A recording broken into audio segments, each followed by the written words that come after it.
सभी समुद्र के बीच फंसे हुए थे, पर लड़के के पास एक अनोखी शक्ति थी जिसकी मदद से उसे दूर पानी पर अजीब नक्शे की रेखाएं दिखाई देने लगीं।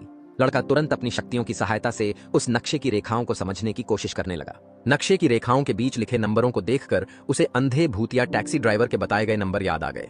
लड़का उन्हीं नंबरों की मदद से सही दिशा का पता लगा लिया और आगे उन्हें दूर एक द्वीप दिखाई देता है जिसे देखकर सभी की खुशी का ठिकाना नहीं रहा। आखिरकार अब सभी उस अज्ञात और वीरान टापू पर आ गए थे, लेकिन वे इस बात से अनजान थे कि इस टापू पर एक साइक्लोप्स ने कब्जा कर लिया था। उसने यहाँ रहने वाले सभी इंसानों को खा लिया था, जिससे पूरे टापू पर एक भी इंसान नहीं थे और टापू सुनसान पड़ा था। अंदर साइक्लोप्स की गुफा में उनका एक साथी दिखाई दिया जो लड़की के भेष में साइक्लोप्स से बातचीत कर रहा था। अब साइक्लोप्स बूढ़ा हो चुका था और उसे अपनी आंखों से कम दिखाई दे रहा था।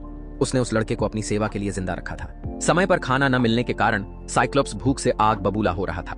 यही मौका देखकर सभी साइक्लोप्स की जादुई चटाई चुराने की कोशिश करने लगे, लेकिन साइक्लोप्स की सूंघने की शक्ति बहुत तेज थी।